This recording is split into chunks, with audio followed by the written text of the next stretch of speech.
আসসালামু আলাইকুম, কেমন আছেন আপনারা? আশা করি সবাই ভালো আছেন। আলহামদুলিল্লাহ আমিও ভালো আছি।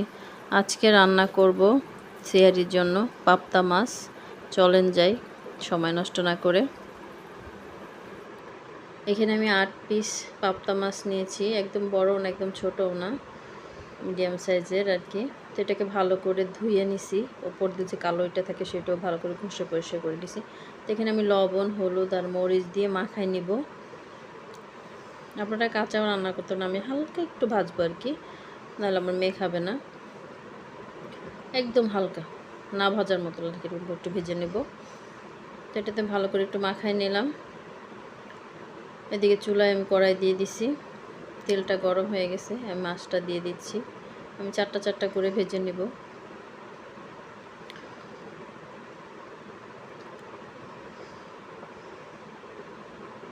আমার এক পাশ হয়ে গেছে, এটাকে এখন উল্টাই দিব। মাছটাকে উল্টাই দিব এখন। বেশি ভেজে খেতে পারো, তো বেশি ভাজবো না, একদম হালকা ভাজবো, না ভাজার মতো আর কি। তো উল্টাই দিলাম এটাকে।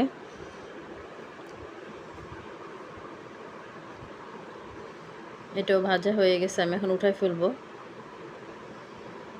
এরকম করে সব কটা মাছ আমি ভালো করে ভেজে নিব।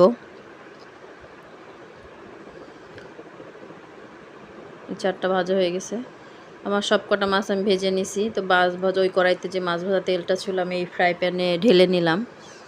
আমি এক্সট্রা একটু তেল দিয়েছি আর কি।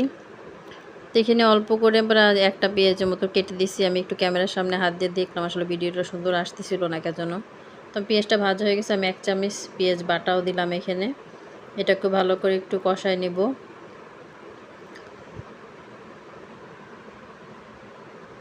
এখন আমি পেঁয়াজ, কাঁচামরিচ বাটা, সামান্য একটু রসুন বাটা, সামান্য একটু আদা বাটা, একদম সামান্য এক চিমটি অল্প অল্প করে দিছি আমি। পাবদা মাছে আবার বেশি মশলা, আদা রসুন বাটা দিলে আপনার খাইতেও তো ভালো লাগবে না।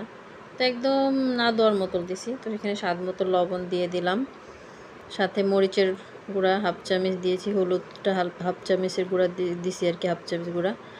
তো এইটা আবার হলুদের কালারটা অনেক ভালো, মাশাআল্লাহ নতুন হলুদের গুঁড়া আনছে আর কি। তো আমি অল্প দিছি, দিয়ে কালারটা অনেক সুন্দর। তো এগুলো দিয়ে একটু ভালো করে কষাই নিচ্ছি। তো একটু পানি দিব, মশলাটা পুড়ে যাচ্ছে। পানিটা দিয়েও আমি একটু ভালো করে কষাই নেব, কারণ আদা রসুন বাটা দিলে ছিটতে থাকে, হাতে ছিটে আসে। তো এটাকে ভালো করে একটু কষায়ে, এটা কষানো হয়ে গেছে, তো আমি পানি দিয়ে দিলাম। এই পানিটা ফুটে উঠলেই আমি মাছ যে ভেজে রেখেছি মাছটা দিয়ে দিব। আমি ঝোলটা একদম টানাবো না, একদম মাখা মাখা রাখবো। পানিটা ফুটে উঠছে, যে মাছটা ভেজে রাখছিলাম সেটা ঢেলে দিলাম।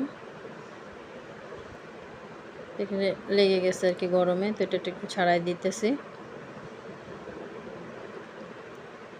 তো এখানে আমি একটা টমেটো দিয়ে দিব, এটা অপশনাল, আপনারা দিলেও পারেন না দিলেও পারেন। আমি একটা টমেটো এখানে দিয়েছি।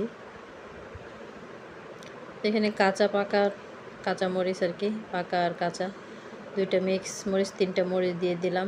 মরিচগুলো বেশ ঝাল আছে, তো ঝালটা আপনাদের পছন্দ মতো দিবেন, কারণ অনেকে ঝাল কম বেশি খায়। তো আমি 2 মিনিট ঢেকে রেখে দিয়েছিলাম, ঢাকনাটা উঠাইছি। তো এখানে আরও কিছু সময় ঝোলটা টানাবো, আমি এত ঝোল রাখবো না। পাবদা মাছ দেখতে যেমন ভালো লাগতেছে, খেতেও কিন্তু মাশাআল্লাহ খুব ভালো লাগছে আমার কাছে। বাসায় সবাই খুব পছন্দ করছে। তো এখানে আমি কিছু ধনিয়ার পাতা ডিপে রেখে দিয়েছি, বাসায় আমি নর্মাল ধনিয়া পাতা নাই, ডিপে রেখে দিয়েছিলাম কেটে, সেটাই আমি এখানে দিয়ে দিলাম অল্প করে।